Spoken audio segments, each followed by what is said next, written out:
So, have you ever wanted to go truly paperless? Just get rid of all of your paper and put it into a database where you can query it with a large language model and chat with it using like an AI agent or something like that. Or just use traditional powerful search using something like SQL. Well, in today's video, I'm going to show you the beginner's guide to setting something like this up. So the flow for this is going to be that you're going to gather all of your papers, you're going to grab your receipts, your notes, any mail that you're getting, pretty much anything that comes in the door, it's going to get uploaded, digitized, vectorized so that a large language model can talk to it, and it's basically all going to be in one place. You never lose a file again. Once you have all of those papers, you're going to take those papers and you're going to put them into a scanner. So once you run them through a scanner, then you can actually put them directly into a folder on your device that we can have watched by a Python program. So once they hit that folder, you're going to use the Python program to watch for any new files. So it's going to be kind of watching in the background, and when a new file hits the folder, it's going to run an automation. Now, the nice thing about this automation is that we can actually code simple Python programs like this using vibe coding. So you can set it up in natural language where you can just tell an AI tool to basically create a Python program where if there's a new file in our queue folder, to send it over to N8N. So we can go straight from plain English to code. Now, once that file is sent over to N8N, we're going to run an automation. So your Python watcher is going to send that file data over to N8N, where it then is going to get loaded into Supabase. And on the way over to Supabase, we're going to run a quick OCR, which stands for optical character recognition.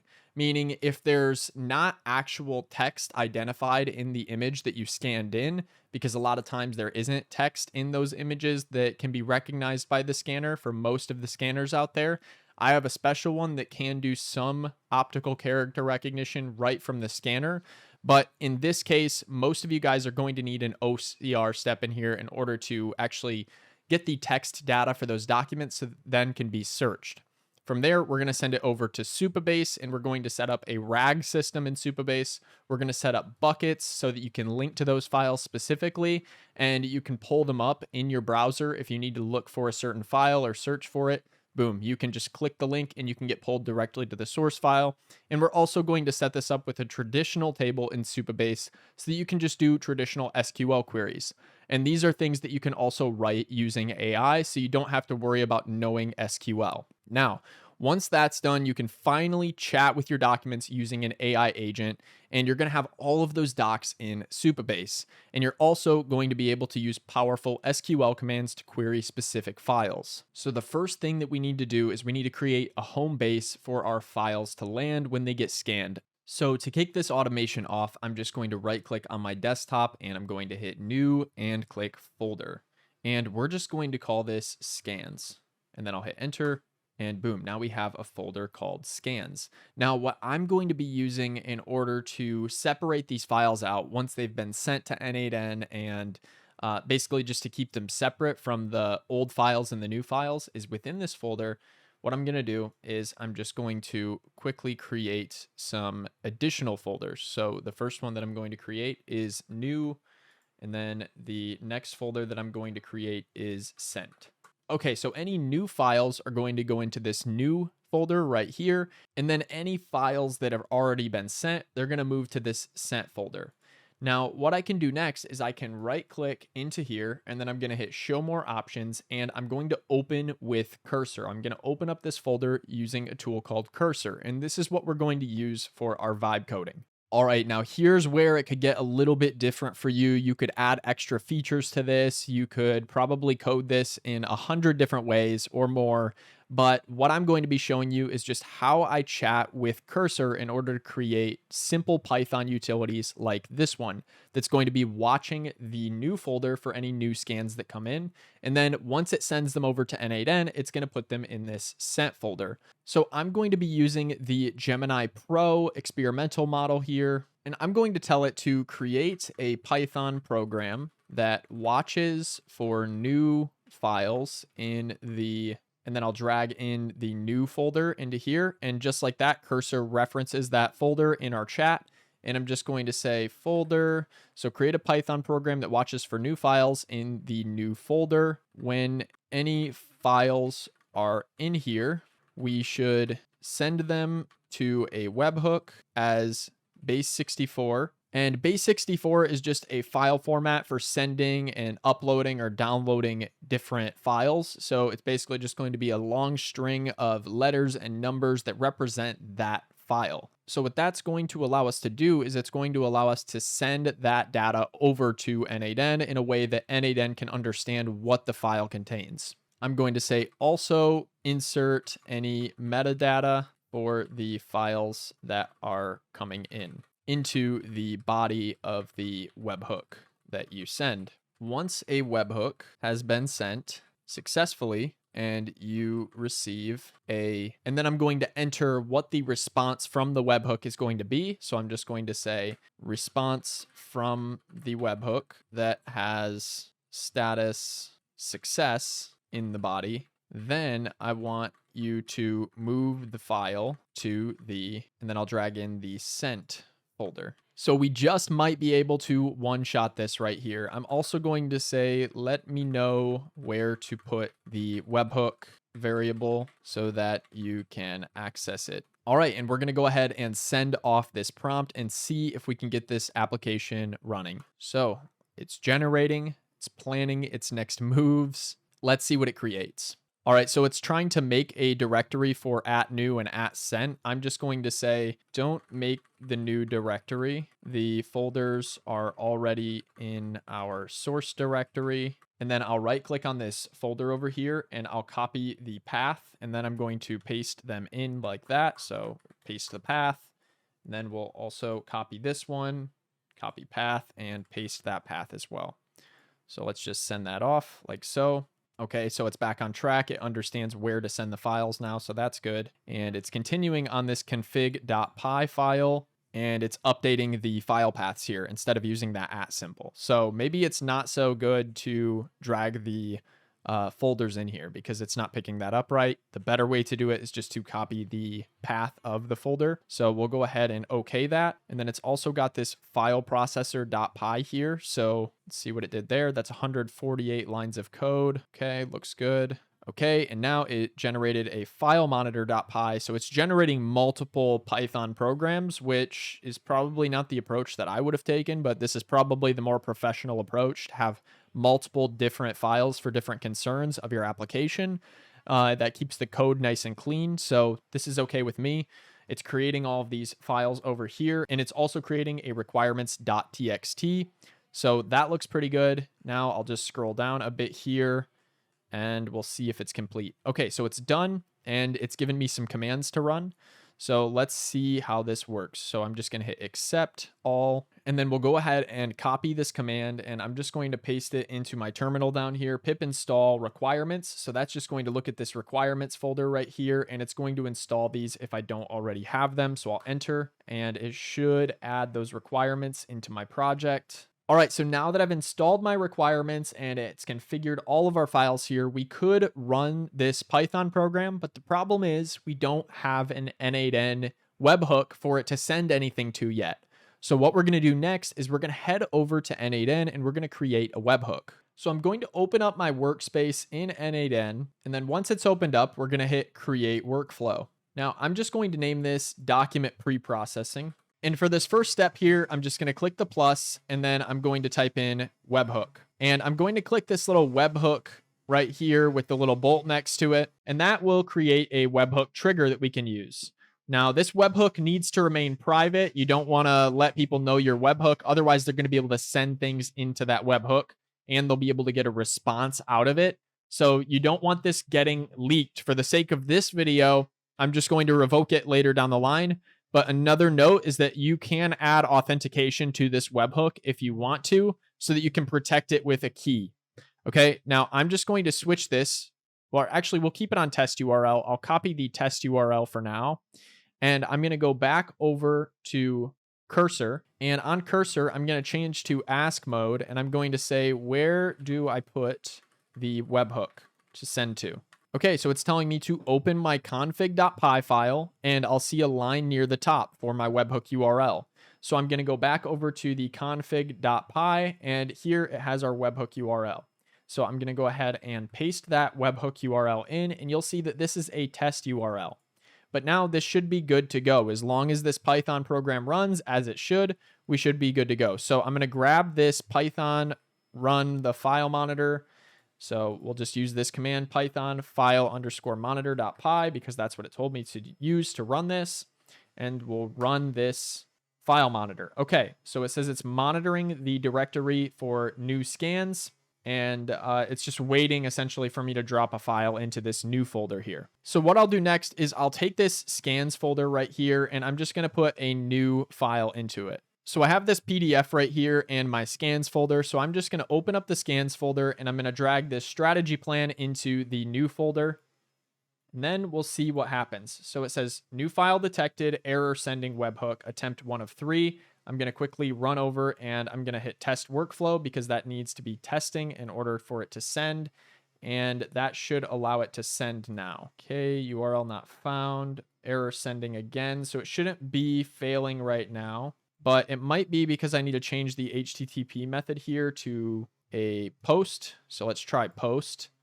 And then let's listen for test event again. And I'll just go ahead and kill this terminal and we'll open up a new terminal. So I've changed my HTTP method to post. I'm going to open up a new terminal here now, and I'm going to try this once again. So we've changed the HTTP method to post, and I'm going to try to run this again. I'm going to grab the command to start our file monitor, and it should be monitoring that folder. Okay, so it is not seeing that there's a file that currently exists in there, but we could probably edit that to make that work. For now, I'm just going to drag a new file into here, and that should trigger it. Okay, so it's dragged into new now. All right, so now that webhook actually sent. It passed me the content base 64, it passed me the mim type, the modified timestamp, when it was created, the size of the file, and the file name. So that's pretty awesome.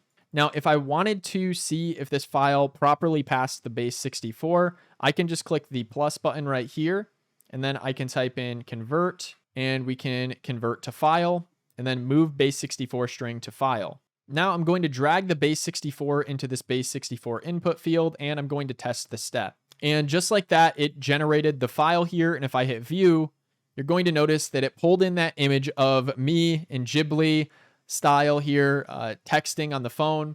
And that's the file that I put in the new folder over here. Now this is mostly working here, but I told Cursor that I was going to send a webhook response. So we need to actually do that in order to get these files moving out of that folder there. So if I add a new node here, and then I type in respond, I can click on respond to webhook.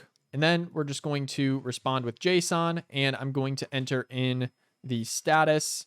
And then here we're going to write success. So that's what I told it was going to receive once the file has gone through the entire flow. So now I'll go back to Canvas, we'll save this, and we'll test the workflow once again, and we'll use this headshot of Drake. I'll just drop it in the new folder, and our file here should send. Oh, I did make a mistake here. I need to respond using webhook node, respond to webhook node.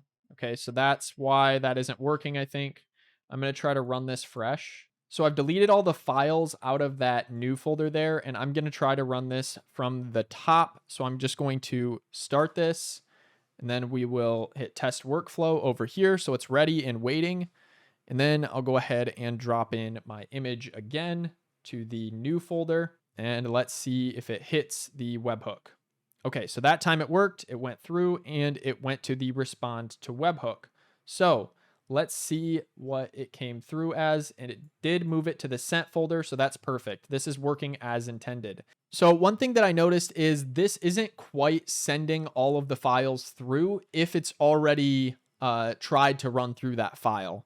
And even if it fails, it does try to send the file again, but if I shut down the Python application and then I reopen it and run the program, it doesn't recognize that there's new files in the folder still.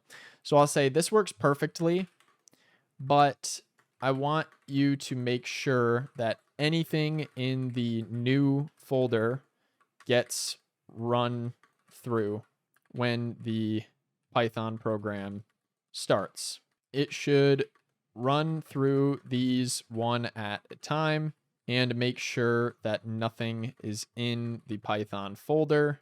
All right, so now let's go ahead and send that off. And I'm going to stop this automation here. And since there's nothing in the new right now, I'm just going to drag in a few images. So I'll drag in this image of Drake here. I'll drag in this one of me into new. And I just want to start it out with a few images already in that new folder so that when I start this back up, I can make sure that it goes through and processes each of those photos. Meanwhile, over here in N8N, I'm going to turn our workflow to active, hit got it, and then in the webhook, I'm just going to go and copy the production URL. I'm toggled to production right now, and if I go back to Canvas, it should stay on production as long as I don't click back into this webhook. If I click back in, it's going to switch it back. So I need to make sure that we are on production URL. And over here in our program, I'm going to go to my config.py and I'm going to paste it in for the webhook URL here. All right, and then once that config.py is all set up, I can just hit new terminal. And from here, I can type in Python file_monitor. I am going to make sure to apply the new code to file monitor as well, because we do have some new code that it wrote to make sure that it can go through all of these files here. So we'll do Python file_monitor.py, and I'll go ahead and send this off. And now it should be processing the files. Okay, perfect. So we received webhook success. Perfect. Moving the file, and it's going through them one by one. So it's just moving them from new to sent. Now it looks like it struggled to move this one right here because it has the same name as one of the other ones in sent. So because that's the case, I do want to add in another feature here where it will just rename it with a 1 next to it in parentheses, or a 2 if there's already a file with that existing name. So I'm just going to say when you move the files, if there is already a file with the same name, you can still move the file, but just put the nth number in parentheses in the title so that we can have unique names. All right, so I'll go ahead and send that off. And I'm on the agent now, by the way. All right, so it's gone ahead and updated that. So I'm going to hit accept, and we're going to try to run this from the top because I don't think Python updates live. Like when I update the code, if the Python program's already running, from my experience, I'm not a developer, but it doesn't seem to make the changes like it does if you're using something like React with a hot reload. So let's go ahead and run this Python file monitor.py again and see if it can logically move that from new to sent and add that number next to it since we have a duplicate file here. Okay, so it's checking and it found one existing item and it looks like it moved it. Now let's see if it added the 1 at the end of it. So there's the first image, then there's the second one, and it did add the 1 in parentheses there. So this is pretty much good to go. Our program that sends the files over to N8N is ready, but now once the file is sent to N8N, we're going to need to run some OCR, and then we're going to need to upload it to our Supabase database. So one thing that I am going to need to do is I'm going to need to set up my scanner. So this scanner is called the ScanSnap IX1600, and this is the scanner that I'm going to be using. This thing's a beast. It can handle like 40 documents at a time, double-sided scans, and it can pop them right into that folder that we created. And then once they hit that folder, if my Python program is running, it's going to upload those instantly to our N8N automation where we're going to pre-process them and send them over to Supabase. Now you might be wondering, why don't I just do the whole thing in Python? Well, I probably could, but I think N8N's a lot easier and more controlled. So that's the reason that I'm using N8N for this. But you probably could run all of your tasks in a Python program if you just wanted to continue vibe coding it in Cursor. But for me, I'm just going to be using N8N because I can watch it, I can debug it a lot easier, and I already know the platform. Now that I have my program all configured and working how I want it to, until I need to make any changes, I can just close this window right here in Cursor, and we can go back over to N8N. All right, so right now we were converting this just to make sure that the base 64 was coming through good, but I'm just going to delete this node right here, and we're going to add some different nodes between the webhook and the response to the webhook.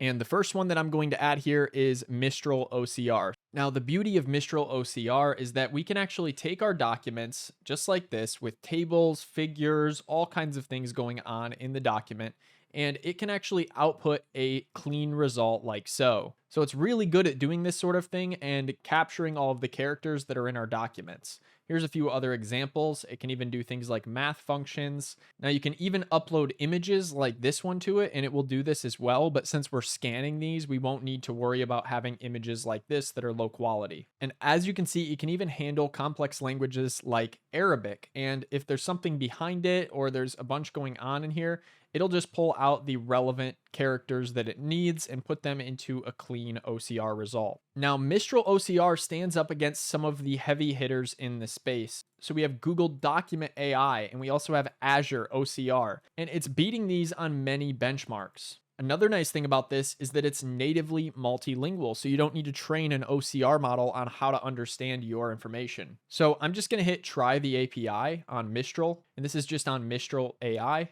And I'll go into API keys here and I'll create a new key. And I'm just going to call this doc scanner demo. And I'll hit create new key. And I'm going to go ahead and copy this key, hit done. We'll head back over to N8N where I'm going to add in an HTTP request. We'll click the authentication dropdown. I'll click generic credential type. And I'm going to select a header auth for the generic auth type. And then in the header auth, I'm just going to create a new credential. And we're going to name this Mistral OCR demo. And then in the name, I'm going to type in authorization. Make sure you don't have any typos or that could cause an authentication error when you run this. And then for the value, I'm just going to type in bearer space, and then I'm going to paste in my API key. So bearer space API key, and I just have a capital B on that. I'm pretty sure that should work, but if we have any issues with the authentication, I might have to change this value out. I think that's how it accepts the value though. So I'm going to go ahead and hit save now, and we should see credentials successfully created down here in the bottom right. And if I close this now, I should be able to continue with my request. Next, I'm going to head over to docs.mistral.ai, and I'm going to go to the OCR API tab here. And this is going to tell me everything that I need to put into the headers and the body. So we have authorizations, API key, request body, schema is going to be the application/JSON here. And it's probably going to give me a curl request somewhere that I can just use to copy this in. All right, so here we are, and I'm going to need to add a content type of application/JSON for the request. So I'm going to copy this application/JSON. So I've copied that application/JSON, and I'm just going to turn on send headers. And then for the name, I'm going to type in content-type.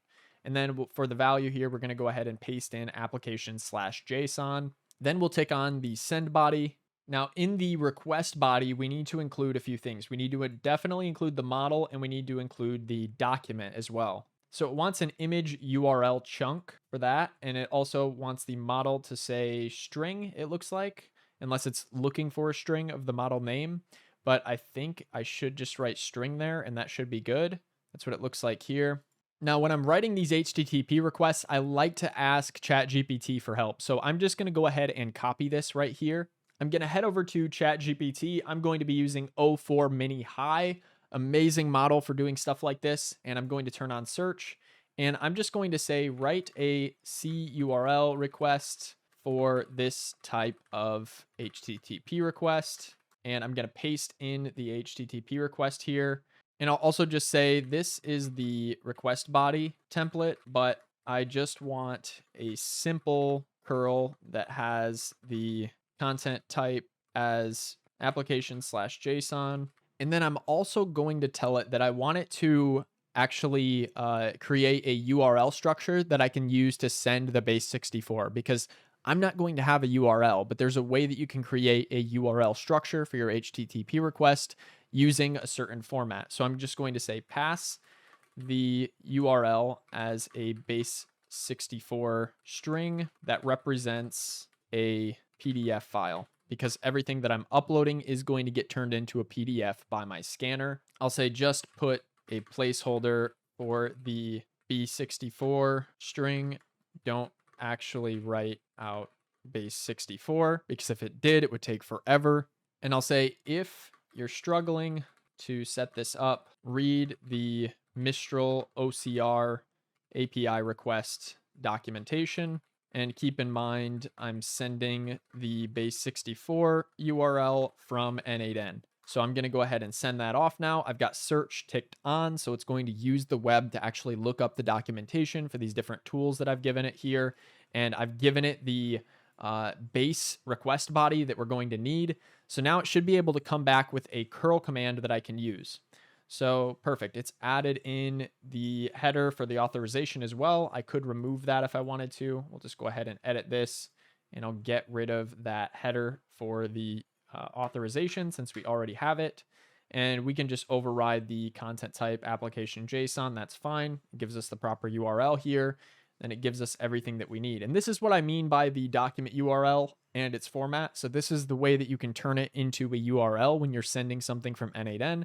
You can just put this right here, and then you can put the base64 right here. So you can just drag your variable into there. Now I'm just going to copy this curl command, and I'm going to head back over to N8N. Now I'll scroll up here to where it says import CURL, and I'll click on it, and then I'll paste my CURL command and import, and boom, it went ahead and imported it, but it got rid of my authentication. I'm going to turn on send headers as well. It didn't pull in the content type, so I'll need to redo that. So I'll do content dash type application slash JSON. And for the authentication, we're going to go back into our credentials here for the header auth, and I'm going to make sure Mistral OCR demo is checked. And then this JSON right here should be able to send it through, but I will need to put my base64 in right here. So in order to do that, I'm just going to delete this placeholder for now, and we'll put the file in here. So if I go to JSON, then I switch to our webhook, we might need to actually get some test data in here. So I'll go back to Canvas, I'll go to executions, and I'm just going to pin some of this test data here. So we'll copy it to the editor, and then I can click into here and I can map this to this right here. So I'll make sure to go to the schema tab of my webhook, and I'm just going to grab this content underscore base64 and pop it right in here. And just make sure that when you drop that in, that it doesn't go all the way to the bottom of the file, because it tends to do that in N8N, even if you drag it precisely. So I'm just going to copy that expression and make sure that I actually put it where it's supposed to go, right here after that base64 comma. So we'll paste that. And the thing is this document that I tested with is a PNG type. So this probably isn't going to work unless it has a PDF to use.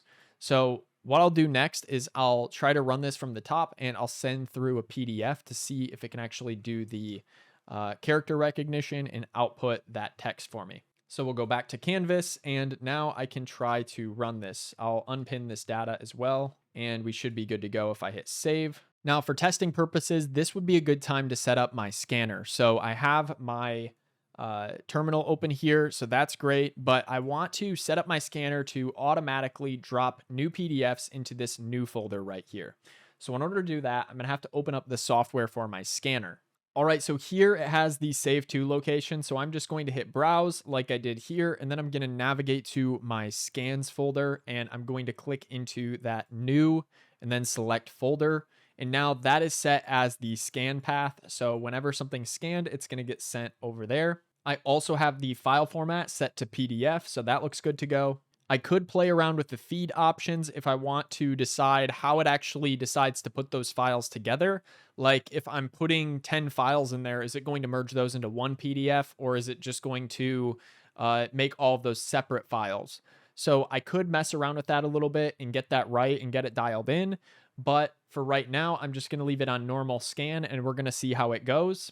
So now that I have this scan to folder selected, I'm going to hit save. Then we'll open up our scans folder here, and I'll open up new, and we can watch as this scans. So let's imagine that I just got home after a long day, and boom, I have a receipt that I need to file so that I can find it later down the line. Now, what I can do is I can just pop this right into my scanner, and it should go into that folder. And then if our Python program's running, it should send it over to N8N for us.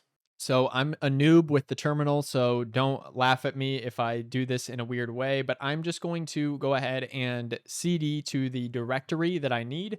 So we'll CD to my desktop, and then we'll CD into the scans folder, And then finally, I'm going to run my Python program. So I'll type in Python space. And then if I want to run this file right here, I can just type in file_monitor.py. And then if I run this, it should be waiting for new items to hit that directory. And now if I grab my receipt and I put it into my scanner over here, I should be able to hit this scan button, and then it should end up in this new folder. And then after hitting the new folder, Python program is going to send it straight over to N8N. So let's go ahead and hit scan now that my paper is loaded in, and it just scanned. Let's see if it hits the new folder. All right, so it hit the new folder. Perfect. And it pulled this up right here, but I'll just go ahead and hit save. And I'm having some errors with the webhook. Okay, so the webhook response was not valid JSON, but it does appear to have sent. It says processing file. So what we can do if we're running into errors is we can go into N8N in the executions tab here, and I can see where this error happened. So if I click into this error here, we're going to be able to open it up. And the reason that it probably wasn't valid was, as I suspected, the HTTP request didn't actually properly work. So if I hit debug in editor now and I go into my HTTP request, I should be able to see, okay, the issue is the model is invalid. It shouldn't be just string. So we actually need to put a model in here. And we probably need to put an ID as well.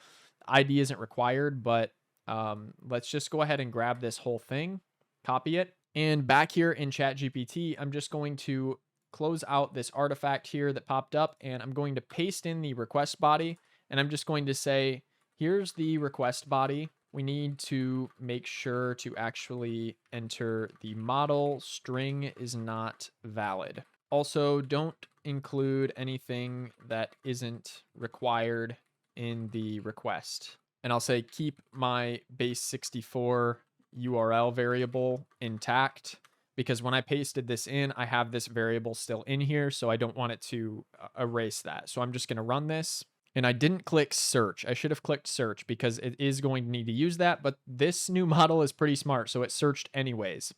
Okay, and then it came back with a new curl request, but I'm just going to grab what we have for the body itself. So we'll just grab that right there. Then we'll come into the JSON here and paste that in. And now we have a model, so it should be satisfied. It got rid of that ID tag right there, and it also kept our expression intact. All right, so now that we've edited this body right here, I can go back to Canvas, and I'm going to unpin this data, make sure I save, and this should be good to go now. So let's try this once more. So it wasn't super persistent in trying to send this, which is actually good because we had an error. So I'm just going to delete it, and I'll restart my Python program here. And once I get into the flow of this, this will work beautifully, but this is just kind of the debugging, kind of like the side of it that a lot of people want to see. Some of you guys probably are like, hey, this is taking way too long, but hopefully this is helping you guys learn how to debug as I stumble through this.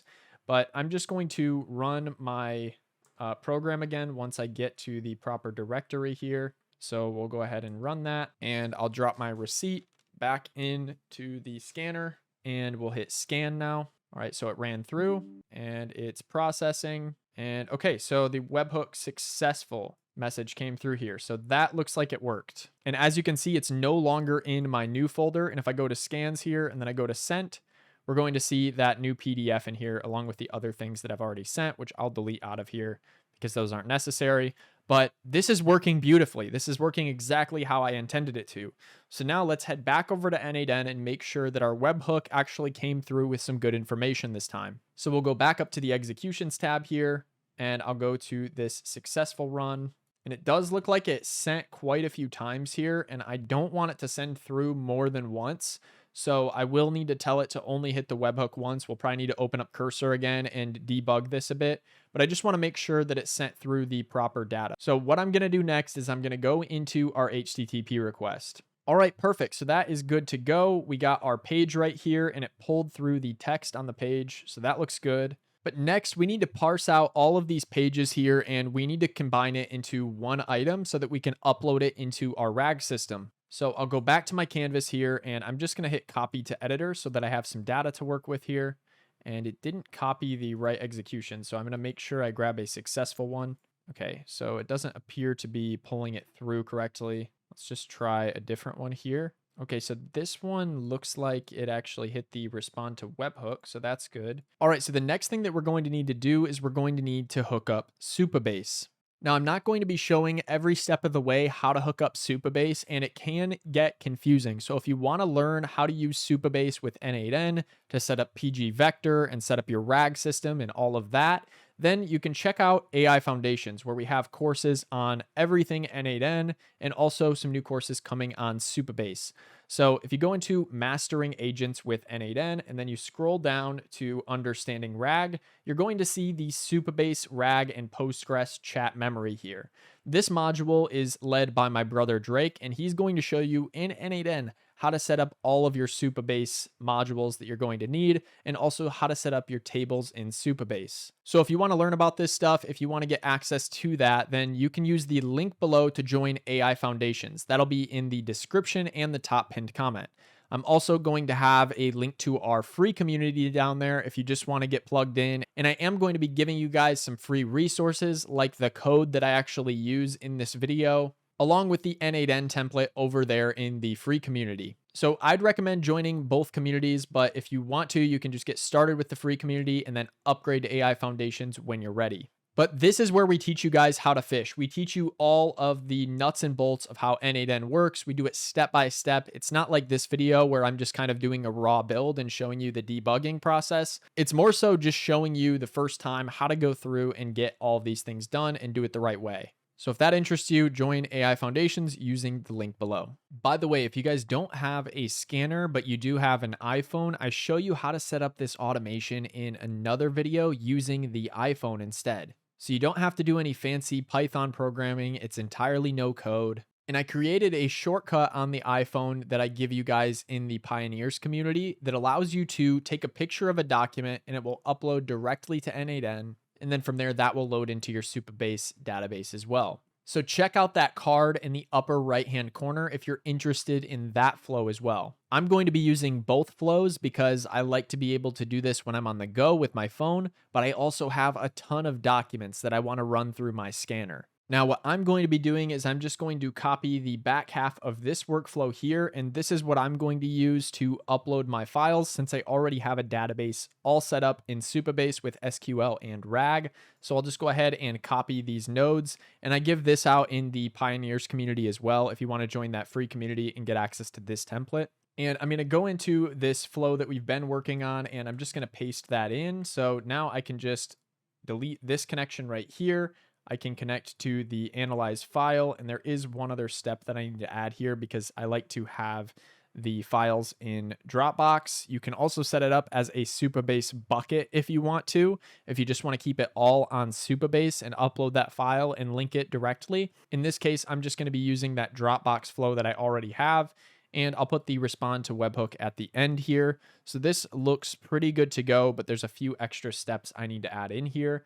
So the first one is actually uploading that file itself to Dropbox. So I'll hit the plus button before well, actually, let's do this after the HTTP request. It doesn't really matter. And I'm just going to type in Dropbox and click on it. And then we're going to upload a file. And I'm going to check this binary file box right here. And then later down the line, I can add in my variable right here for that binary that we pass. And then for the file path, I can map that to the name, and it will actually upload this to Dropbox for us. So let's head back over to the canvas. We're going to go into the executions tab, and I'm just going to copy some data to our editor. All right, perfect. So now I can click into Dropbox here, and I'm going to minimize my HTTP request. And down here, I see my webhook data. So for the input binary file, I can just delete this information right here, and I can drag in the content base 64, and that should be able to pull in that information. If it can't, then we'll try it a different way. And then for the file name, I'm going to drag that right there. Perfect. Then I believe that's all we need. So now let's just go ahead and test this step. Okay, so it needs an actual binary file. So in order to get that, we're just going to add back in that convert, and we're going to convert to file and move base64 string to file. And I'll minimize my HTTP request again, and we'll grab that base64 string, put it right in here. And from there, we're going to test this step, and it's not set. So that's because the convert to file is after the HTTP request. So if I put the convert to file right here, and maybe we should have the Dropbox upload file after all before the HTTP request. This should allow us to run this automation properly. So let's go back into here and test this again. And that time it did work. So we have our data here. If I hit view, it's going to show that full receipt here. Beautiful. And if I go back to Canvas now, go into Dropbox, and then I change this input binary field here to data. That's the name of the file right here, and that's how you pass it in. Now if I hit test step, it looks like I need to get this file path right. So let's just try slash right there and test the step again. All right, perfect. So now that just uploads the file to the home path there for Dropbox. Now we'll go back to Canvas, and I am going to need to get that file path so that I can put it into Supabase later down the line. So what I'm going to do next is I'm going to add in a code node here from our other automation. So I'm going to save this one, and I'm going to go back to my other automation that I gave you guys in that other video. We'll copy these two code nodes right here, and then I'll paste them into this document pre-processing workflow, and we have them here. Looks good. So now if I delete this connection after the Dropbox and I put this code node in between and we drag the connection there, we should now be able to pass in the variables that we need for the get most recent file in that name from Dropbox, and also the create URL. In this case though, we just need to create the URL, so I actually don't need this one, I don't think. And next, I'm just going to go into this create URL code. And it does look like it has the path display in here. So this should work when we run this, because that's the variable that it's looking for in order to create our full URL for this Dropbox file, which just appends this dropbox.com/home/encoded path right here. And that encoded path is going to include the path display that's getting passed into here. So now I'll go back to Canvas, and that should be good to go. The HTTP request we might need to fix.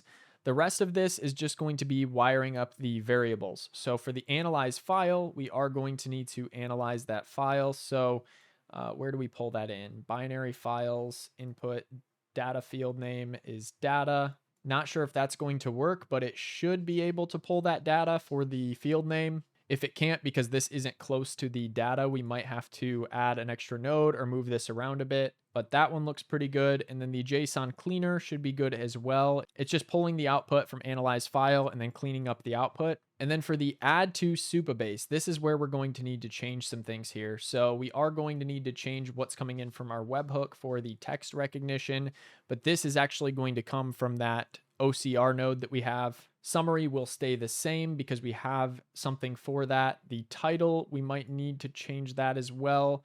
Or actually, that's coming from create URL, so that should be good. And then the URL is also coming from the create URL code node, so that one should be good as well. It looks like the only one we need to change out is this webhook here. So I'll keep that in mind, and we're going to go into the vector store next. Okay, this looks good. It's inserting documents. The default data loader looks good. Everything looks pretty good. We're just going to need to grab that data from our webhook and put it into the add to Supabase. So in order to do that, I'm just going to unpin this right here. I'll go back to executions, and I'll make sure to find a successful execution, and we'll copy to editor. And then from here, I'm going to run the create URL and make sure that works. That worked, perfect. And now we'll run the HTTP request. Next, I'm going to go into this HTTP request. And then since we got this error here, I'm just going to scroll down and make sure everything came through. And it looks like that expression didn't come through properly. So let's go ahead and remove that, and we'll just remap it to the content base 64. Perfect, landed right where it needed to. So now we're going to go ahead and test this step again. And that time it worked like a charm. Now I've just realized, because of the way that this OCR gets passed through, we are going to need to add a step in here because it generates it in multiple pages. So if I hit the plus right here and then I type in split, I can actually split those pages out, and then I can aggregate them back into one page. So we'll use the split out, and then I'm just going to drag this pages array into the fields to split out, and I'll test this step. And it should put out 2 items because there's 2 pages in this case. Now it didn't pull through the markdown, it just pulled this through for page 0 here. So maybe I need to do pages.pages. Let's try that. All right, it wasn't found. So let's go ahead and try to drag this one in here and test that. All right, so that just pulled through the page 0. So I think what we need to do here is we need to drag in pages, test this step. And then on this include here, we're going to play around with this a little bit. I'm going to select other fields that need to come through, and I'll type in pages here and try that. Okay, and then this time I think it did what we needed it to do. It pulled through each of these as an object for us. So just make sure that you use this split out field correctly and you play around with that a bit to get it right. Once we have this all set up, I can go back to the canvas and then we can add another step for aggregate to bring these pages into one so that they're not two separate items. So I'm going to go to aggregate here. Now in this input field name, I'm just going to type in pages and we'll test that step. And that should pull through the pages for me. It's pulling through a little bit too much though. All I want it to do is give me the markdown appended together. So what we'll do next is we'll run over to the code node, and the code node can come in handy for things like this where you have a lot of complex JSON. I could probably set this up with the aggregate node alone to just aggregate out the markdown, but I was having some trouble with it. So what I want to do instead is just use the code node in order to analyze this and pull out and append all the markdown. So what I'll do is I will go to JSON mode, and then I'll just copy all of this. Then I'm going to head back over to ChatGPT and we're going to start a fresh chat. And then I'm going to turn on search and I'm going to say, write JavaScript for an N8N code node that receives data like this. And what I want the code node to do is parse out and aggregate all markdown fields in order. I might have just been able to do this from the start with the HTTP request straight to the code node, but you live and you learn. We're just adding a bunch of nodes here and you're learning your nodes. So this should be helpful. So now I'm just going to also say, get rid of any other data. All we want is the appended together markdown fields in one final output called OCR. And I'll say this should work for any number of markdown fields that you receive. So now we'll send this off and it should go to work. I have search turned on, so it should be able to search for the documentation, figure out how to write this code out, and then we can replace our code node with that. And it should be able to grab, oh, there's markdown there. I'm going to grab these images. There's markdown here. We'll grab those images as well, or that text in this case, and then we'll also grab this markdown. So it does look like the markdown's coming through a couple times here, but I'm not 100% sure why. So maybe we'll make sure if the index is a certain number, we don't repeat it. But for now, I'm just going to copy this code and we're going to give this a go. So we'll paste it in over here and we're going to hit test step and cross our fingers. Okay, perfect. So it came through OCR, appended all the markdown together. So that looks good. I might have to play around with this some more, but overall, I think this is a good first step for getting all of that OCR in here. And I'm going to rename this code node really quick to OCR final result. And now what we'll do is we'll make sure that everything else is hooked up. So I'm going to run this analyze file, make sure that works. It didn't, because it's looking for the data, which is all the way over here on this convert to file. So let's click into here and I might need to map this. So let's go back to the convert to file and I'll change this to JSON. Now I think that there could be a way to reference this data over here in this node, but since I don't know how to set up an expression like that, what I'm going to do is I'm just going to convert it again before it goes into the analyze file. So we'll go back to canvas and I will add a step here to convert. So we'll convert to file, move base64 string, and this will make it simple for me to just drag the base64 input into here, and then from there we can output the new data. So we'll go down to our webhook input and I'm going to drag the content base64 into here. And again, since it's doing this sort of reference, I might have to actually get some help on figuring out how to write these types of expressions, but let's test it just to be sure. Yeah, so it can't find this because it's way back in our workflow. All right, what we're going to try next is to add a set field in here.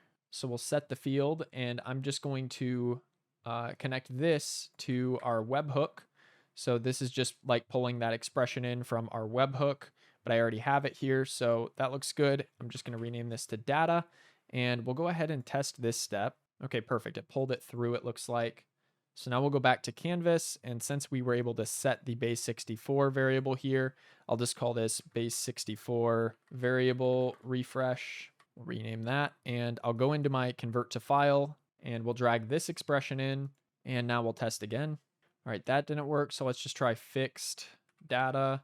Okay, and it finally worked. It got our file back here. So that's one of the annoying things about N8N is they don't have like a global variables that you can set with this type of thing on the cloud version. If you're running locally, you can set these variables globally, but in this case, we're just going to have to use this the way it is. So I'll go back to Canvas now, and we've converted the file once again, and now I can go into my analyze file, and we can type in data, and this should work. So let's go ahead and test the step. All right, so this didn't work because the mim type, I forgot that it needs to be an image, but we're passing through a PDF. So I think what we need to do here is we need to change the resource to file. And once I did that, it got rid of everything else. So this might just be uploading the file, but let's go ahead and test the step here and see what it comes back with. Okay, so it comes back with a file ID and the file name. All right, so now this analyze file is just uploading the file to OpenAI, it looks like. So I'm just going to call this upload file instead. And we're probably not going to need this JSON cleaner anymore, so I'm just going to delete it, and then I'll add in a new OpenAI, and we might have to do a custom API call for this, but I'm just going to see if there's another way to do it. So you can list files, you can upload a file, delete a file. This is where I go back to ChatGPT. Once again, I'm just kind of showing you guys how I use this tool to help me through these problems, and I can change this to search. And I'll just say I've uploaded a PDF to OpenAI. How would I add that to the context of the AI agent if I have the file ID? And then I'll say create a custom API call that messages a model, give me a spot for the system prompt, and make the JSON output structure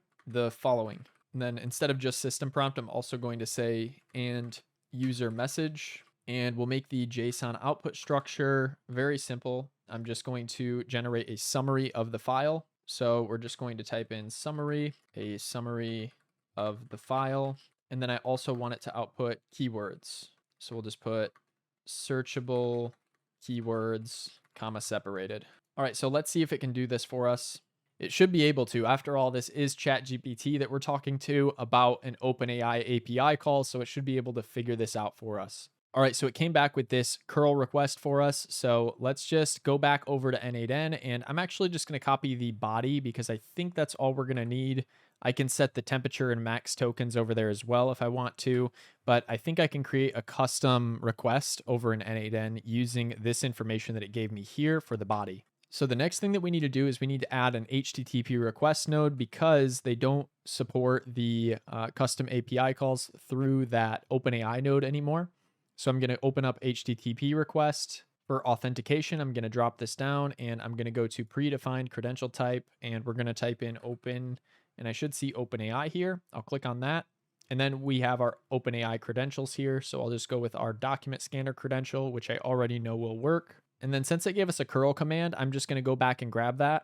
So we'll just copy it and I'll import the CURL here and paste and import. All right, perfect. So this looks like it worked. It just got rid of my authorization. So I am going to need to turn headers off and reauthorize that, but that's pretty simple. So let's just get OpenAI in here, document scanner. Perfect.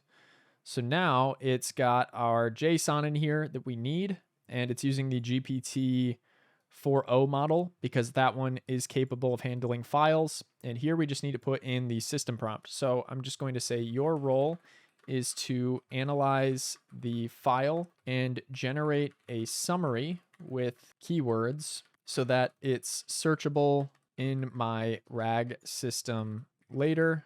Make sure to be thorough in the summary. And I'm just going to say output content in JSON format. And then I'll put a colon and I'm going to type in the JSON that it needs to use. So I'm just going to put a curly bracket here. And in the curly bracket, we're going to put in summary. And then here, I'm just going to enter what a summary looks like. So I'm just going to say a thorough summary of the document. And then I'll close that off and put a comma. And then for the next JSON object, I'm just going to put in keywords. And for this, I'm going to enter a comma separated list of keywords. And then we'll close this off with a curly bracket again. Okay, so this looks pretty good, but I do need to add in the file ID here. So since we just uploaded that file, I can just use an expression to pull in the file ID. So we'll grab our ID here and drag it in here. And I'm going to make sure that landed in the right spot. I have a feeling it didn't. Yeah, it didn't. So we'll copy that and we'll put that in the file ID. Perfect. So file ID is set. And now we just need to add a user message. So I'm just going to say summarize this file. I'm going to set max tokens to 0. So that should set it so that it has infinite tokens to use. Now, I have a feeling that I formatted this system prompt incorrectly, and I also don't know if there's anything else in here that we need to define, like the JSON structure that we're using. So I'm just going to copy this body of my HTTP request. I'm going to go back into ChatGPT here, and I'm just going to paste this, and I'm going to say, make sure this body is formatted correctly for an HTTP request. And also make sure that we add the JSON structure and output type if necessary and if required by OpenAI. I want the JSON output to be mandatory. The reason I'm telling it this is because sometimes if you don't specify these things, OpenAI just takes the liberty of giving you a basic agent that doesn't output JSON every single time. So we need to make sure it's outputting JSON. So that's why I'm saying that here. And that's why I'm making sure that this body looks good. So hopefully it doesn't get rid of my expression, but if it does, we can add it back. Let's see what it comes back with. Okay, so now it's giving me the proper format for this, and it's also giving the response format down here. So that's what I was looking for. And I think this looks pretty good. So let's go ahead and copy this body. And I'll also scroll over here and make sure. Yeah, I don't know if this content part is going to work or if it's going to need the JSON structure in here. So I'm just actually going to say, make sure to show an example of the JSON structure in the system prompt as well. I think that's required with OpenAI. Verify and make sure the structure for parsing that JSON doesn't need to go somewhere else. So we'll send that off and we'll see what it comes back with. It should at least put that JSON structure in my instructions, I believe, because otherwise it could come back with keywords in an array, or it could come back with a summary that doesn't actually give a thorough summary of the document. So I just want to make sure it's super structured. Reason being, I want to get the same results every single time. Okay, and it did give me the structure in here this time, so that looks good. And it gave me the full HTTP request body with the structure in there. Beautiful. So now let's go ahead and copy this. And we're going to replace our body over here in N8N. And that looks good. It's pulling in our JSON ID still, and it's giving it the structure. And then the response format is set to JSON underscore object. Beautiful. So now let's go ahead and close this. And we're going to test this step and cross our fingers. And if this does it correctly, it should come back with, okay, so it came back with content. It got the summary. That looks great. It got the keywords.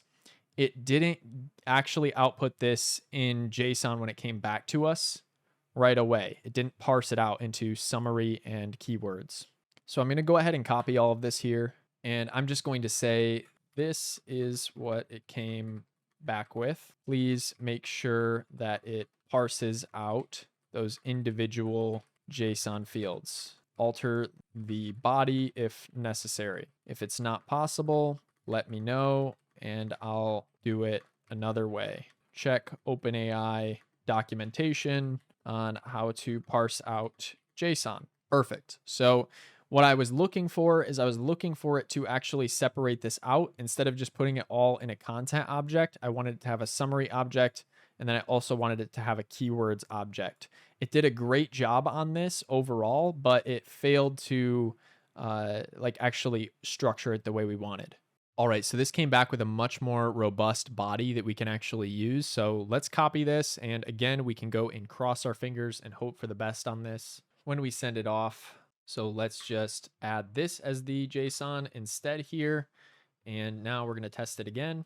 And it's actually a good sign that this is spinning because it means that it's probably working, and hopefully we don't run into an error. And it comes back with quite a bit here. Okay, so let's see. We got choices, we got function call. So this arguments here might actually work. This might do the trick. We might just have to parse this out in a separate node. I'm just going to try copying this one more time and see if we can get a request that sends back the summary and the keywords separately. So I'm just going to say the function call ran and it did a good job, but we still don't have keywords and summary as separate objects. Make sure it outputs them separately. And I pasted that there, and now let's send that off and see what we can get. Okay, so it's recommending a client-side parse as option 1 or function calling with array typed keywords. I think we could go for this one. I think this should work. Let's just try this once more, and then we can just do it on the N8N side of things if this doesn't work. I'm sure there's a way to do this, and people out there are probably laughing at me if you've done this before, but I'm still learning here as well. So I'm going to copy this, and we're going to head back over to N8N. So we'll select all that JSON and delete it, and then I'll paste the new in, and we'll test again. And let's see if it outputs it in separate array bundles. All right, it didn't. In fact, it actually made this a little bit harder to read. So I'm just going to hit Control Z a couple times, and I'm going to get back to our old one, and we're going to test that step again. And then the arguments that it brings through, I'm just going to use those to parse, basically. I'll just use that field, parse those out, and then we should be good to go. Okay, so this came through this time. It kept keywords as an object. It kept summary as an object. They're not arrays. Before it was making keywords into an array, which makes it more challenging on the other end. So what I'll do is I'll go back to Canvas now, and I'm just going to hit the plus button here, and I'm going to add a code node. We'll delete that sample code out of there. I'm going to copy all of this, and I'm going to go back into my chat here, and we'll actually start a new chat. It's good to start these new chats and just do one chat per problem in my experience, because otherwise it'll get confused. So we'll just go ahead and hit search, and I'm going to paste this in. And I'm just going to say, I have a JSON object coming in like this. I want you to write an N8N code node that can parse the JSON into separate objects for summary and keywords and output those from the arguments in the incoming JSON. Give me the N8N code node code. Make sure to research N8N docs on how to write a code node with JavaScript. Let's send, and this should solve our problem finally. We're just going to do it on the client side. And this just goes to show how much the developers work to get these products, even these no-code products, together for us. And I find that it's just amazing what AI can do to help us out. Like, I'm not a developer by trade. I'm not a programmer. I don't know how to do this stuff. I put it into ChatGPT. I ask to learn more if I'm curious about something. And slowly, I've been able to accumulate these skills over time. We're also bringing in some more technical people in AI Foundations to help us understand this and bridge the gap between no code and code for those of you that want to create agents that you can actually deploy and things like that. So keep an eye out for that in AI Foundations in the coming months. We want to get you guys all up to speed so that you can make money with your AI solutions. And part of that is deployment and knowing a little bit of the development side as well. So again, if you're interested, you can join AI Foundations in the description below, or you can join AI Pioneers, our free group, if you want to.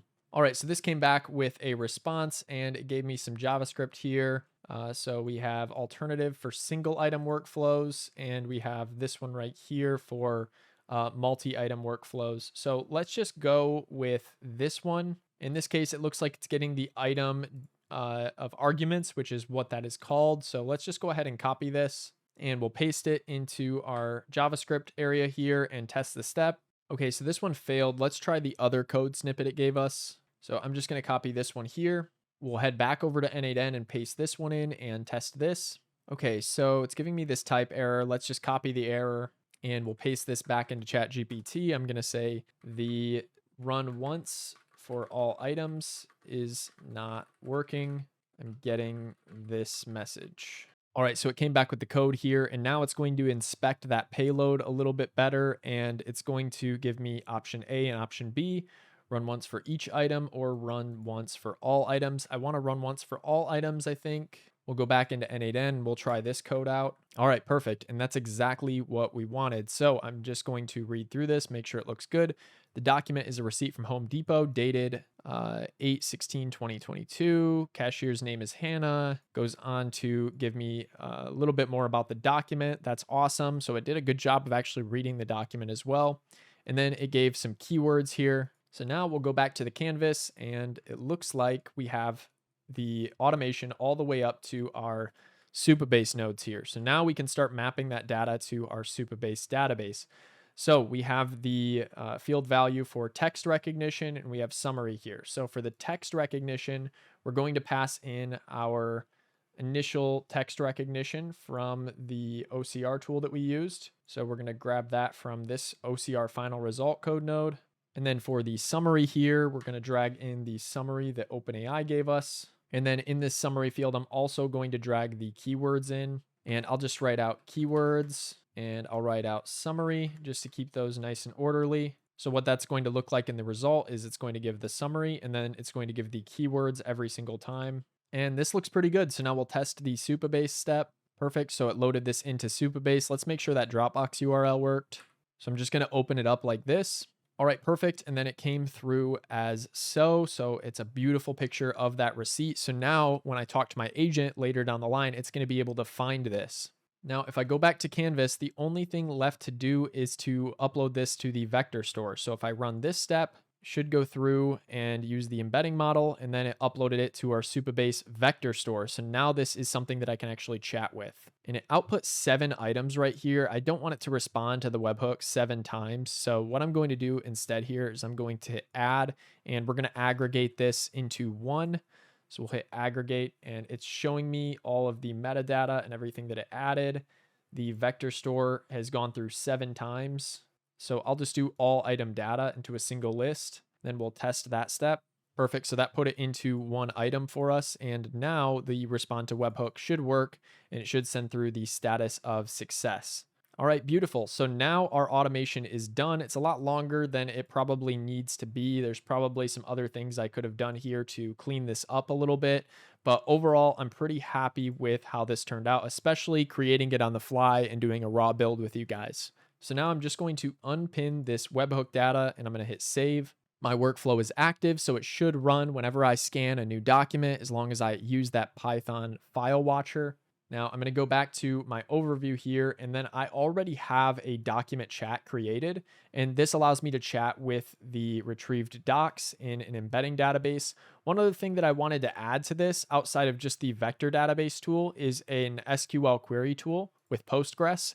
So that's something that I might add in the future. And if you guys are interested in that, leave a comment below and let me know, so that we can use the AI agent to use like basically common language to search for these things, as opposed to having to use the vector store, which can be a little bit overkill for some things like this.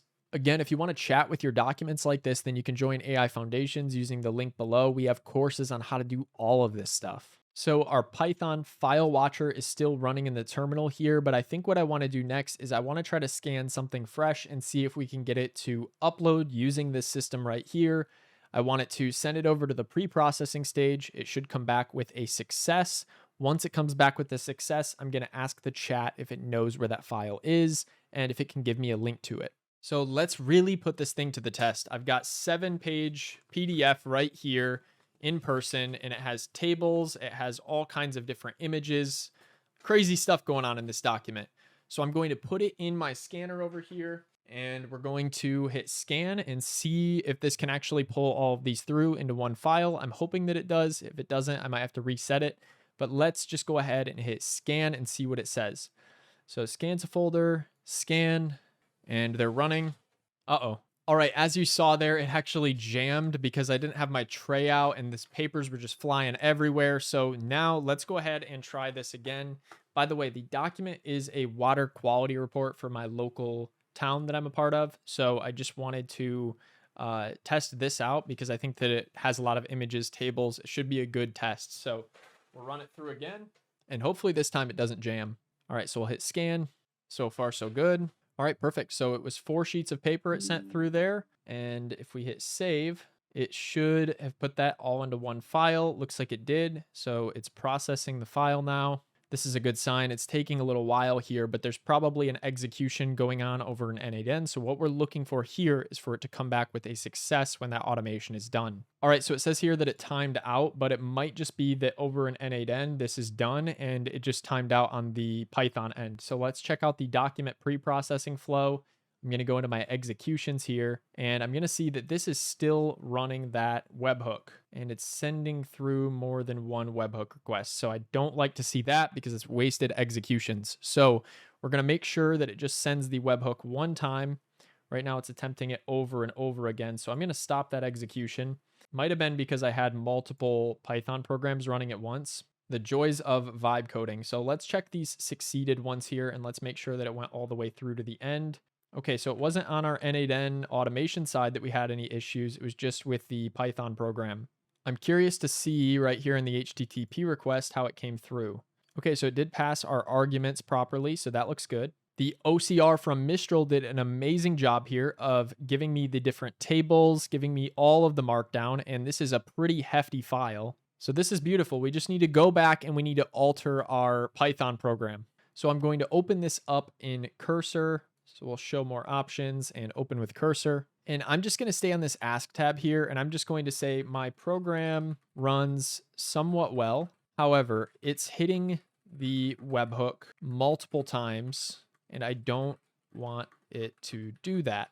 We just want it to hit the webhook once, then start a timer in the terminal to show how long the webhook takes, and have it say processing for, and then that's where it'll put the time. Hopefully it understands what I mean by that. Once successful, response is returned. Add a processed in, and then here we'll put the time print to the terminal, and I'll just put processed successfully in time.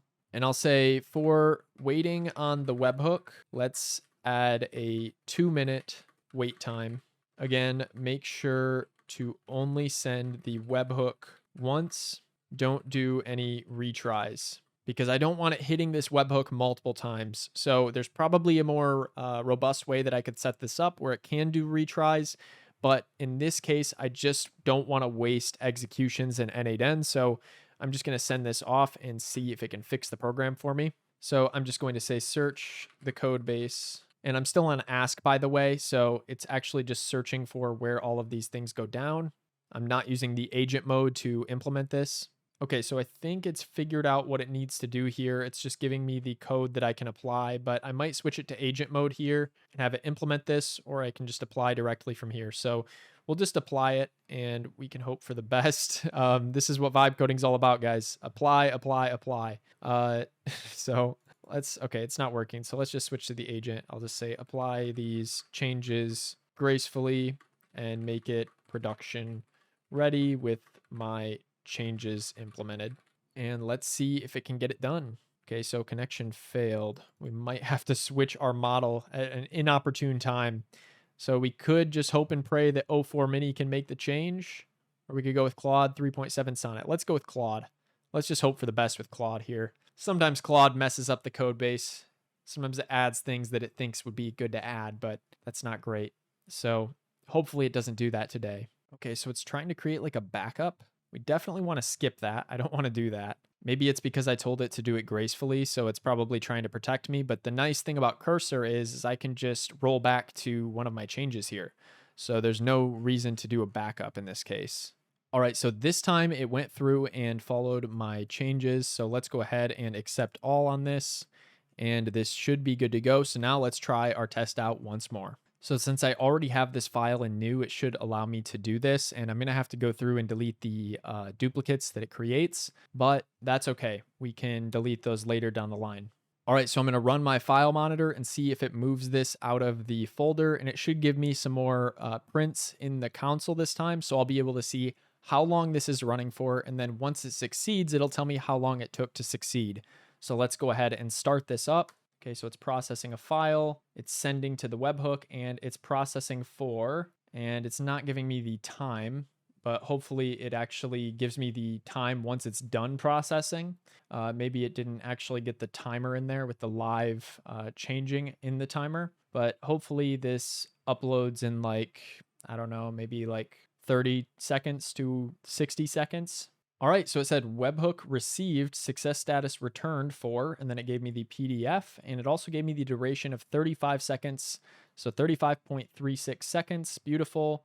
So webhook successful, moving file. It moved the file out of new here. That looks great. So I think it did a pretty good job. Over here in N8N, I can see that my execution went through, and over here it says 33.7 seconds, but there was probably some time where it was finding the file, so the time isn't going to sync up precisely, but I think this sent through successfully, so we can be happy about that. Now I'm going to go into my document chat here. I'm going to open up the chat, and I'm just going to say, what documents do we have on the water report for 2024? And I'll send that off. And it should go and retrieve those documents from our vector store.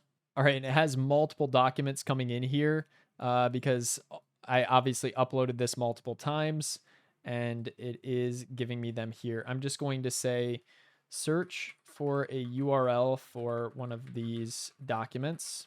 All right, beautiful. It came back with that URL here, so I'll copy that, and we're going to search for this in Dropbox. All right, perfect. So I ended up finding the file in Dropbox, and this is what it looks like. It came through looking pretty nice, and it even turned these pages that were horizontal into actually horizontal pages rather than feeding them through vertically. So that's amazing. That does a lot better than my on-camera view. It did pull this through backwards, which is kind of interesting how it did that, but that's probably just something I need to change in my scanner settings. But overall, I'm really happy with this. Now, if you want the template for this workflow, the document chat workflow, and the Python source code that I generated using Cursor, I'm going to have all of that available in our free AI Pioneers community, and you can join using the link below. There's another link below if you want to upgrade to our paid community, AI Foundations, where we actually teach this stuff more step by step, and there's a solid course curriculum over there to get you through this and get you up to speed with where I'm at. I hope you enjoyed today's video, and with that being said, we will see you in the next one.